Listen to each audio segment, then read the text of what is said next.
Đây là nút giao DT644 này các bạn, của cao tốc thành phần Quy Nhơn Chí Thạnh này. Nút giao này thì ra sông Cầu nha.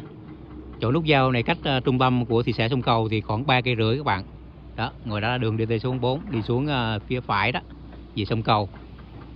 Còn ở trong nút giao này đó, mấy cây cầu đã được lên thanh co giãn, đèn đường, hộ lan, con lương, tấm chắn chói thì đã xong rồi.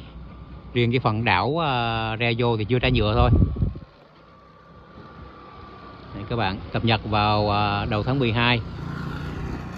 Đầu tháng 12.